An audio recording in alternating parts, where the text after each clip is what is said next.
Well, welcome everybody. Thanks for attending this webinar, Cannabis and Mental Health. So this session, we'll be focusing on providing an introduction to the resources that are housed on the Cannabis and Mental Health website.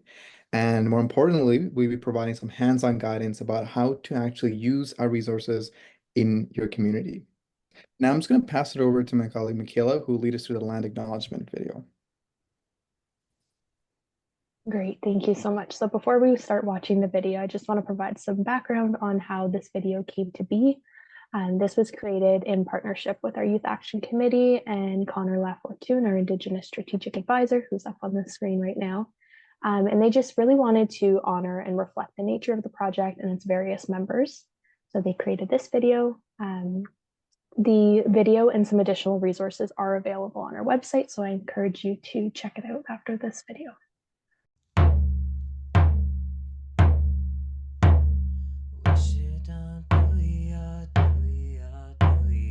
A land acknowledgement is a formal territorial acknowledgement through which we recognize the Indigenous peoples of Canada as the original custodians of the lands on Turtle Island, which was appropriated by European settlers during colonization. We must understand that there is no one right way to acknowledge the land. However, it is our responsibility to understand our positionality and privilege as settlers to become better allies.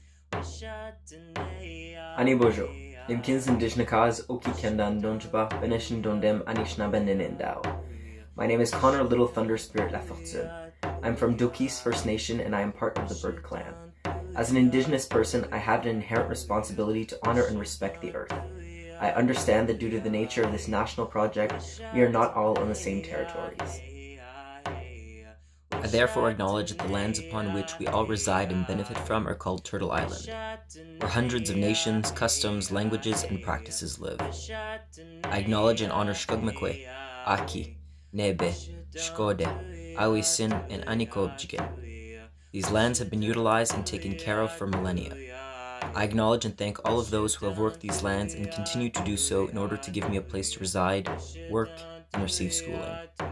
I acknowledge my responsibility as a tribal and treaty member on these territories, and the responsibility of all of my relation. I acknowledge my non-Indigenous brothers, sisters, and siblings who have found their home on these sacred lands. I follow the intents stated in the Dish with One Spoon Treaty and the Treaty of Niagara to share these lands and collectively play our part in caring for her. Miigwech. A land acknowledgement is a first step. As settlers on this land, we are all treaty signers and occupiers of unceded territories, who often benefit to this day from the structures and practices of colonialism, and are therefore responsible and accountable for the violence that Indigenous people face. Allyship is a continuous process, one you earn from the communities you stand in solidarity with through your actions and commitment. We can recommit to being better allies through continuous efforts in the Truths to Reconciliation process of the Indigenous people's history. And we can stand in solidarity with them, which would begin by listening to the various Indigenous voices and their efforts in indigenizing their lands, communities, and history.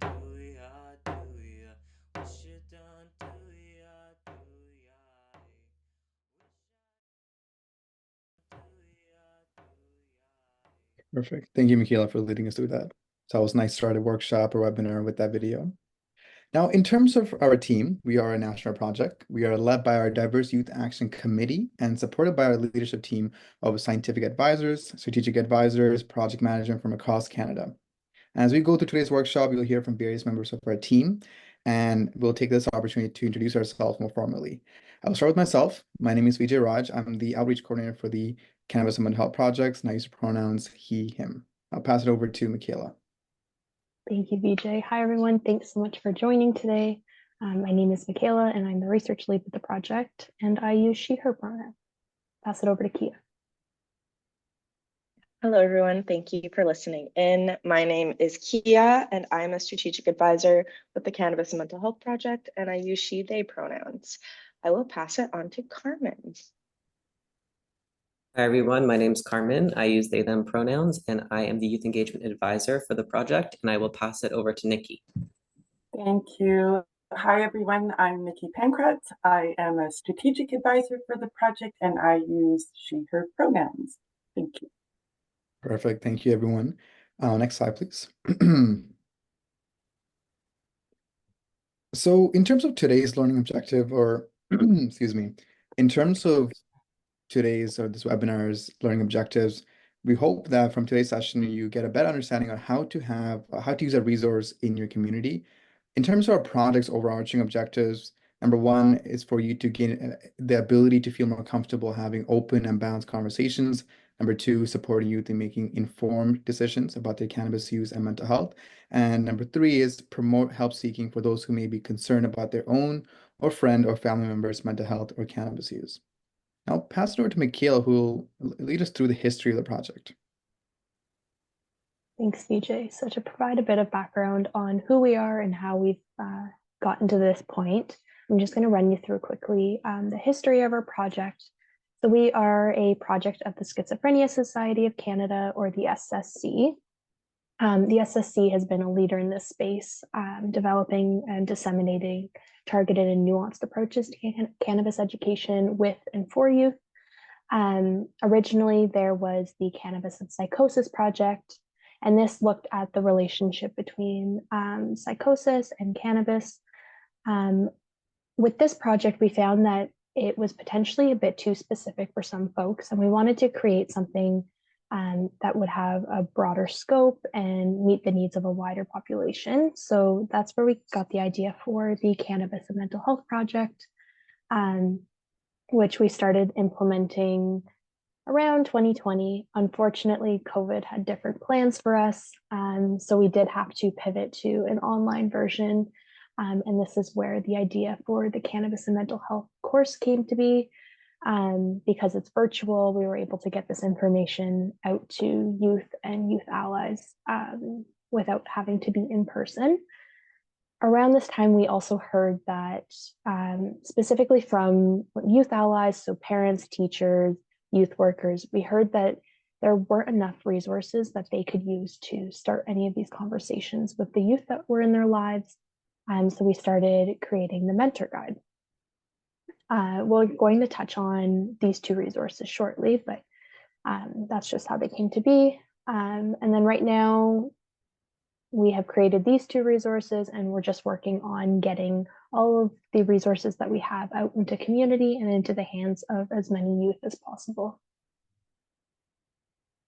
So why is this important? We know that an abstinence-based education doesn't work for everyone, and instead we need to be rooted in harm reduction and anti-oppressive frameworks, and really rely on evidence-based approaches.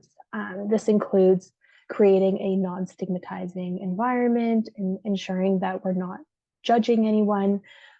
This can really allow for some beautiful conversations where we can learn from one another, and each person has their own perspective. So it's great that we could safely share our experiences and learn from one another in that way.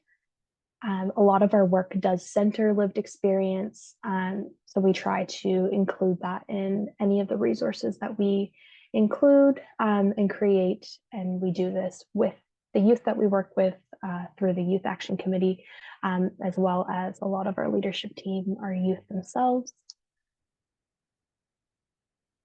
So moving on, in terms of the evidence, this section is kind of twofold. We have heard from a national perspective through the legislative review of the Cannabis Act that young people have the highest cannabis use compared to older populations.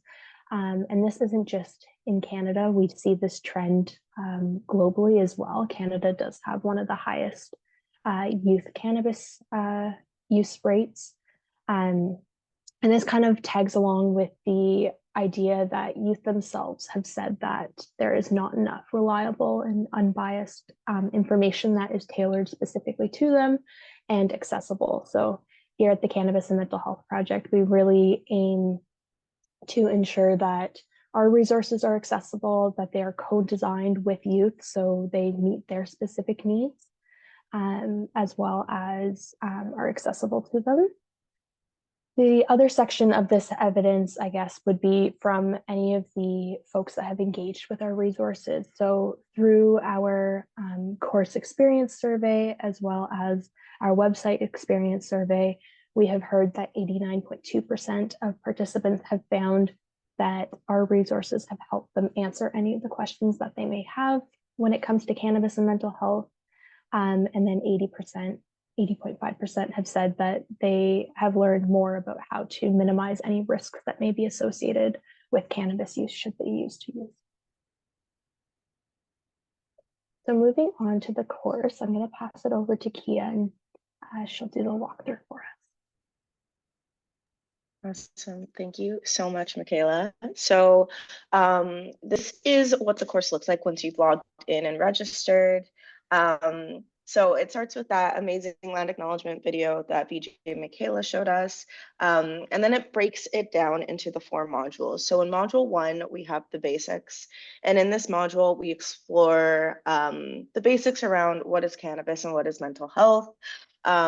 Throughout the course, we have so many different styles of videos and interactive activities, just really understanding that young people and those working with them have different learning styles. So we'll start up, maybe we'll take a look at like, what does mental health mean to you, just very briefly. So this video was made with our teen advisory committee, which is comprised of teens across Canada that really helped us inform the content in the course. So we'll just play like a little 20 seconds of this.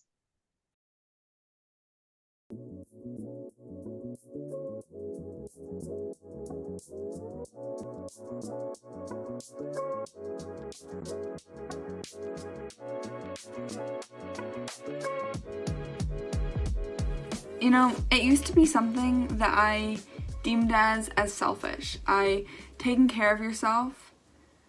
I couldn't wrap my head around the fact that it was similar to if you roll an ankle, you're not going to run a marathon. If you need a break, don't throw yourself into helping other people. And so I think mental health really, the concept of it has changed for me a lot recently. So in this video, we have, I think there's like 6 different young people talking about their experience and their understanding of what mental health is, which is a really great way to start the course. And then we move on into the inner feel-good factories, talking about our neurotransmitters, and the way that our brain functions without the input of substances, and then also what substances can do to our brain health. And then we also have different activities. So we have this express yourself activity where folks can feel where they are along this quadrant. So if they're in optimal mental health, flourishing to languishing. And then throughout the course, we also have other interactive activities like true or false questions. Really finding ways to gamify knowledge seems to be a really effective and impactful way of engaging with young people. So we have true or false throughout the course, as well as reflection activities. We understand that as we move on throughout the modules, we're introducing concepts to folks that might be newer to them or might be difficult, or they just might need more time to process. So we've implemented these reflection activities where they can take a break and reflect on everything that they've learned. And then in mod 2, exploring the link. So here we really explore that bi-directional relationship between cannabis and mental health. We know that cannabis can impact your mental health and that your mental health can also impact your relationship with cannabis. So that's something that we really talk about in mod 2. We go into the basics once again of Cannabis 101, and we talk about the endocannabinoid system, which is a video that we created with the Canadian Nurses Association, as well as Get Sensible in the Cannabis Mental Health course. And it really goes into explaining that each individual has their own endocannabinoid system, meaning that cannabis interacts with everyone differently. We have our CB1 and CB2 receptors in our brain, and the way that cannabinoids interact with our brain changes. So we'll just play a few seconds of this just so you can get a feel of it. But we've really tried to implement, you know, those like speaker head videos with real life people and then animated videos as well.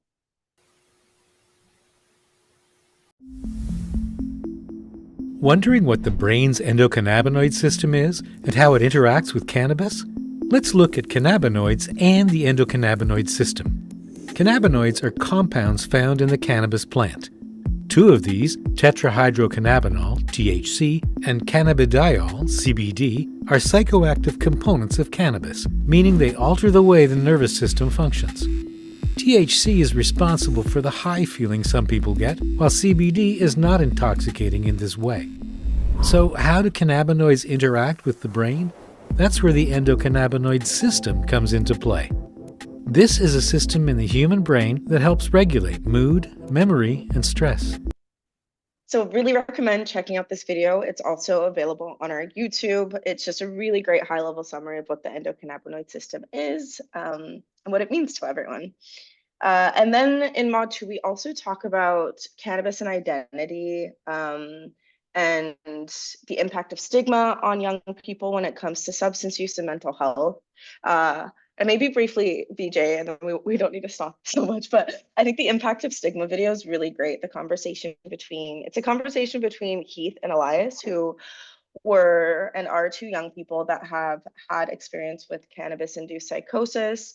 And Elias now is living with schizoaffective disorder and really talking about how stigma impacted them, especially socially, and with their self-esteem.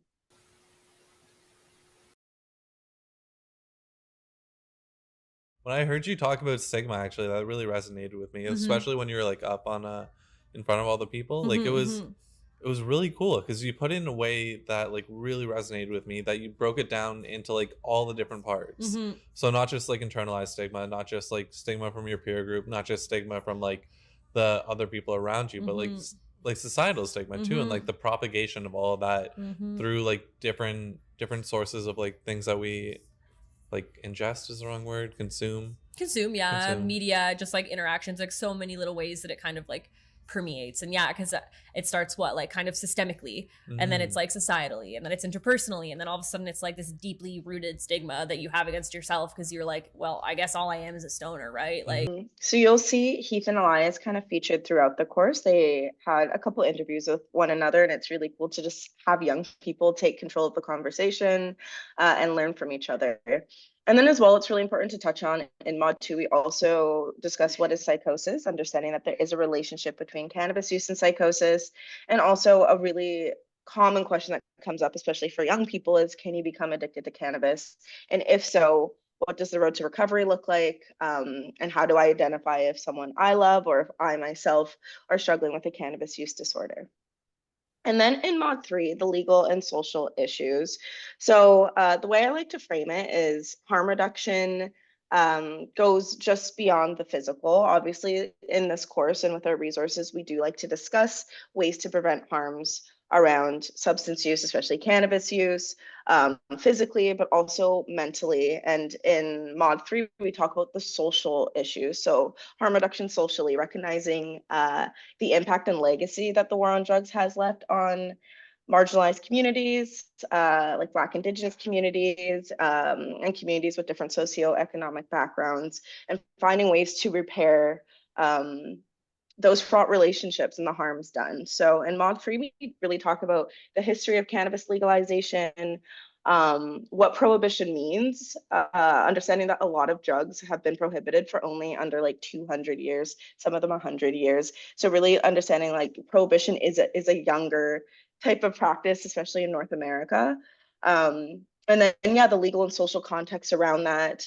We discussed the Cannabis Act, why cannabis did decide to legalize back in October 18th, 2018, and the costs and harms of that. But VJ, maybe if you just want to pick like, the Cannabis Act video is great, and the impact of the war on drugs is also a great video, just so that folks get a feel.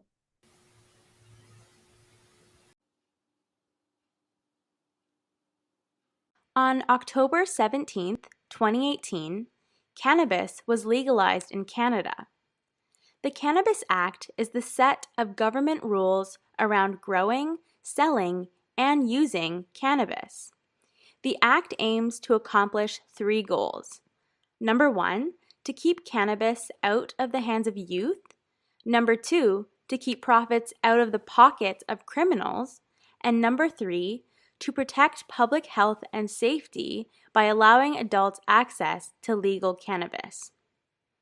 And I'd also like to mention something that Michaela brought up is that this year the legislative review did occur in Canada. Recognize that it's been, what, I think 5 years since legalization. I can't do quick math. And so there's been amendments to the Cannabis Act, and also recognize that the Cannabis Act is federal and that there's different laws that are implemented on a provincial level. So in this module, we also talk about the legal age of consuming and procuring cannabis, and really helping young people kind of navigate that. For instance, in BC, where I'm from, the legal age is 19, whereas in Quebec, it's 21. So we really want young people to know what their rights are when it comes to cannabis as well. And then in Mod 4, putting it into practice, here we really leave folks with more of the tangible outcomes and practices from the course. So we have a lot of harm reduction tips here, ways to reduce harms around cannabis use, also ways to just understand how to have conversations around cannabis with peers or your parents, and as well as like risks for underage youth. And then we also have activities that have been created by some of our youth action committee members. So we have Finding Your Path to Balance, which is really, really lovely, and A Mindful Landscape, which is it's a meditative video created by Leith Harris, who is a YAC member, and he guides you through this really beautiful meditative practice. And then as well, What Does Spirituality Mean to Me, which is created by Connor Lafortune. We really take like a holistic approach when it comes to this course and when it comes to the harm reduction practices that we're implementing, understanding that spiritual wellness is really, really crucial to someone's overall wellness. So implementing those activities of mindfulness is really important to this course. And then, of course, once again, we have quizzes and reflection activities as well. Wondering if we should take a look at Cannabis Corner, though, in Mindbox. And I'd also like to mention, it's probably been mentioned before, that once someone has completed the course, they get a certificate that can be shared on their LinkedIn or shared on their CV as well, which is great. So as we were making the course, we went through many iterations of it. A lot of young people helped inform this course, and we wanted to really make sure that it was under this 90-minute to 2-hour timeline, just for, you know, attention span, and for teachers or youth workers to be able to work with this course in a time span that kind of made sense for their programming. So that's where Cannabis Corner and Mindbox was created. Here we have more information on cannabis. So we have a really great one on, you can see the endocannabinoid systems there again, it's a really important one. But we have one on legal packaging. So this is for youth that are of legal age. And Kira guides folks through ways of understanding and demystifying the cannabis labels that you'll find on some cannabis packaging, because it can be quite complicated. So that's a really great video. And then how and why people's relationship with cannabis also can change over time, and then ways to help yourself and others who might be struggling with cannabis use disorder. And then in Mindbox, here we have activities for folks, and we go over what mental health means to you again. But we have this really lovely conversation, if I'm not mistaken, between I'm Elias. I'm part of the yeah, youth. there it is. That was perfect. So this is between Elias and his mom, and they're talking about how they've navigated their relationship with his diagnosis of schizoaffective disorder. And this is around like a 10-minute conversation, and it's really beautiful, and it's a really great example of how to have compassionate and non-stigmatizing conversations around mental health, which is really important. And then there's also a really beautiful video called Two Brothers, which is takes more of a art-based approach to talking about cannabis and mental health. We also wanted to make sure that this course was balanced. So we've had, we have young people on it that may not have had cannabis before. We've had young people that have had positive experiences, young people that have had negative experiences. And so Two Brothers is a story of a young person that really finds cannabis is not a positive thing in his life and for his family. So maybe we can just show a little 10-15 seconds of this video.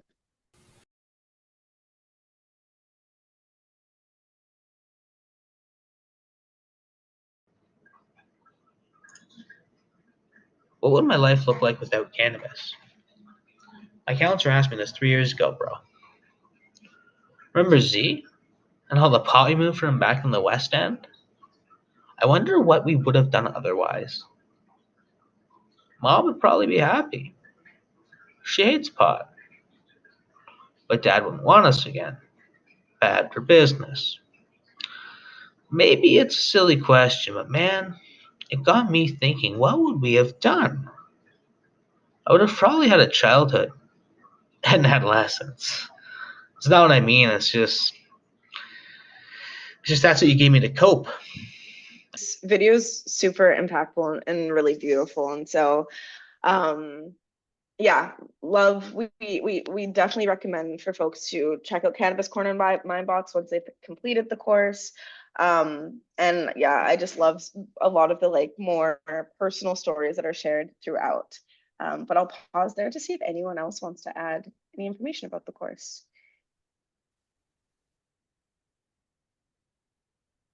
I guess I can also mention, if you haven't already, Michaela and VJ, that it is available in both English and French.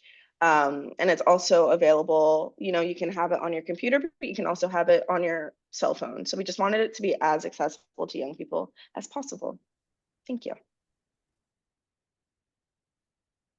Perfect. Thank you, Kia.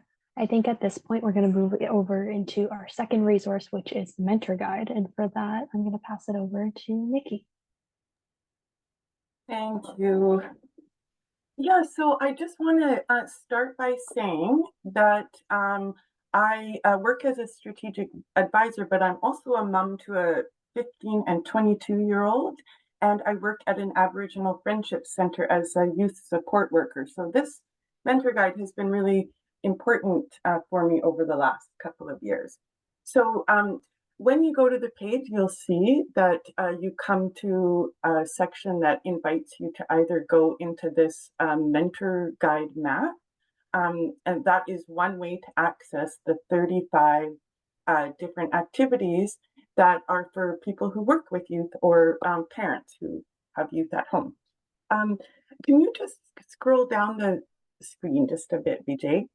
I just want, before we go into it, I also want to show you that there is some information here that explains the background of the materials in terms of the approach. So we use a constructivist education approach, which means that you don't assume that the people you're talking to don't know anything and that you have to give the information to them. It's more of a let's build our knowledge together kind of feeling, and we use philosophical inquiry questions, which mean that there's no right or wrong answer, but that you get to just say your opinion based on your background and experience and learn from others. So the reason for that is all in this section if you wanted to look at the pedagogical angle on this.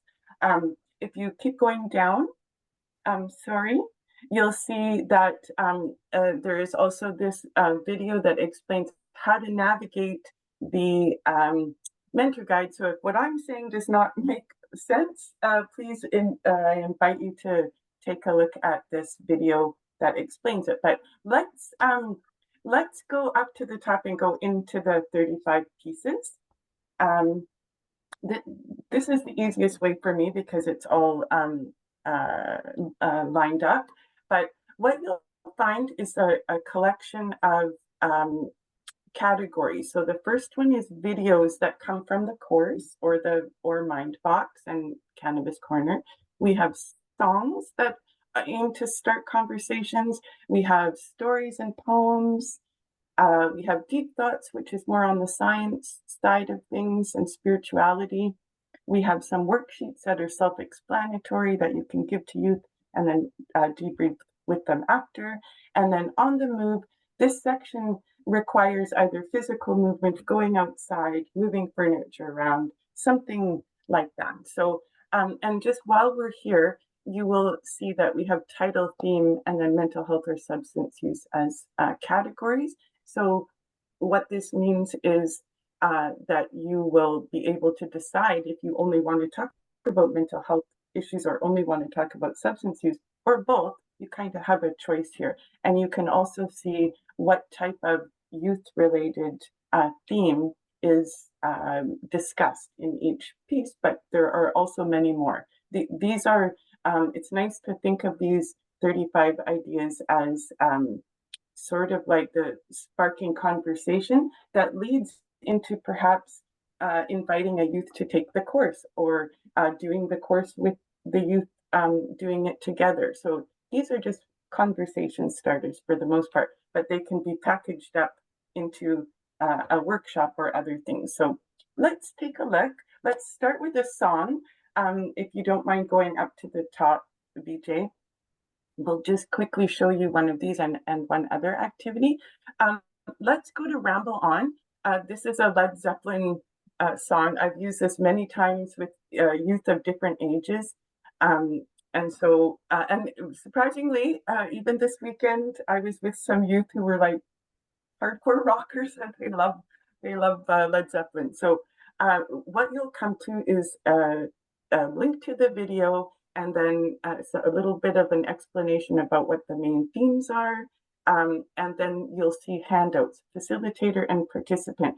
So if you open up, you can open up any one of them. Thank you, BJ. The facilitator piece, what you'll find is the lyrics of the song, and then some instructions about how to do an activity or a set of activities. So in this case, the idea is listening to the song, and then we have pulled out issues around setting goals or pursuing goals, and then also coping with disappointment. These are two things that come up in the song.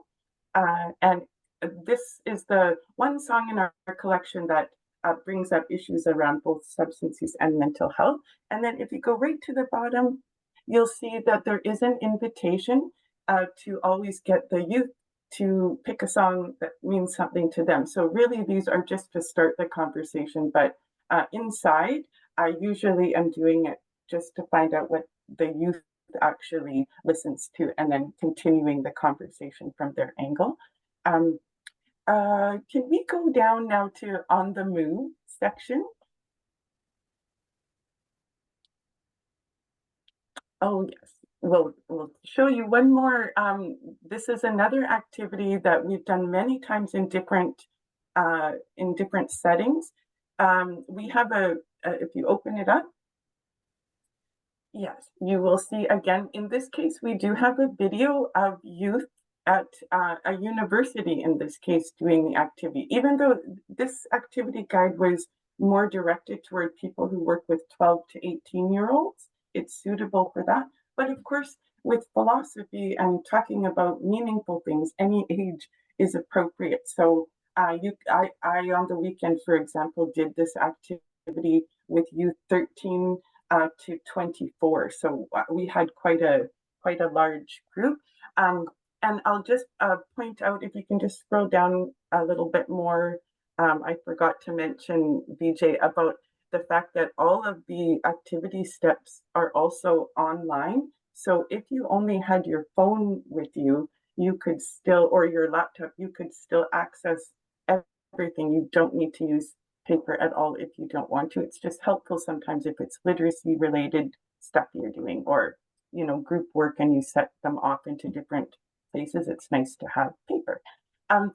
This activity that we're about to watch is a very good example of how youth and individuals can learn from each other without your having to say all the information and they are passive recipients. This is an activity that lets people come to the conversation wherever they are at, and then learn from each other. So you will, as you take a look, you'll be able to see what we have done with providing some basic sentences and having people stand where they feel most connected to that sentence. So let's take a look.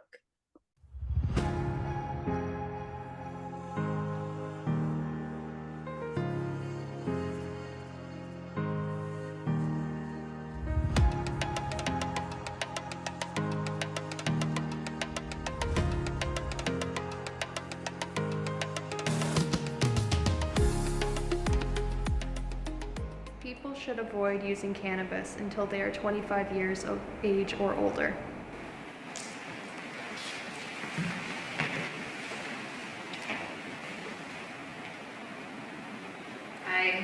just in this line because before that age, your brain is still changing a lot and it's more fragile in a sense. So I'd say it's safer to wait until then, but realistically, I know most people won't. If you're under 25, your brain hasn't fully developed. There's the risk of, something going wrong and everything, and it's the risk reward thing. Just to get high, you want to mess with your brain. I feel the risk of psychosis increases before the age of 25 if you smoke cannabis, which is why you should refrain from consuming cannabis till you reach that age. The government should erase the criminal records of people charged with cannabis possession before legalization. I definitely think that records should be erased for just holding, especially because people of color have been disproportionately affected by incarceration surrounding cannabis. I don't think it's fair that some people are still sitting in jail while other people are profiting off of the same market. I definitely feel the same way. I feel like we underestimate how much we in general do incarcerate and incriminate people of color, but especially when it comes to the use of cannabis, it's been definitely a prevalent issue. I still pretty much agree with almost everything these guys have said, but I think when it comes to selling, if you were selling the drug and everything while it was illegal, then I don't believe that was, good for you. You should be let out kind of thing. You were selling a drug when it was illegal. Especially selling to children. That's why I had to specify just for holding it. Yeah. It's different.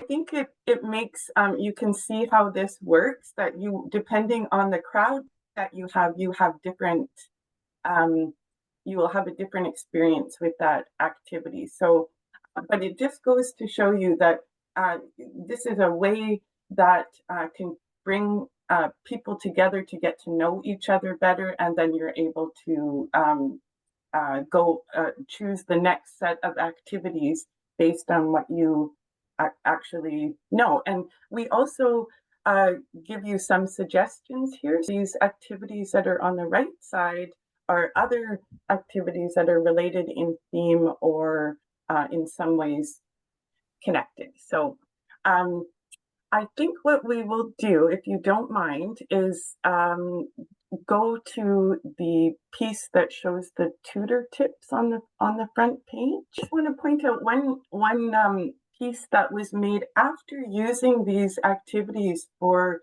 a couple of years. It's been about 2 years now. And where I work with practicum students, and we have been using these activities with youth at our youth shelter.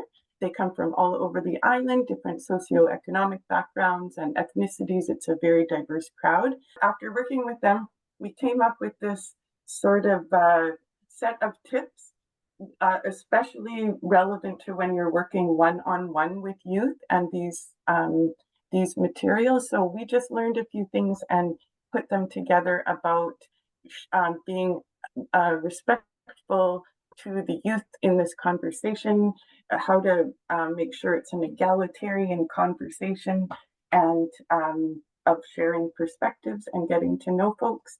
And so please take a look at this if you're interested. So I just wanted to say that in my case, I've been using a combination of stakeholders in the community. So working with the school district, working with Island Health, working with the Ministry of Children and Family Development, and we all have similar youth in common.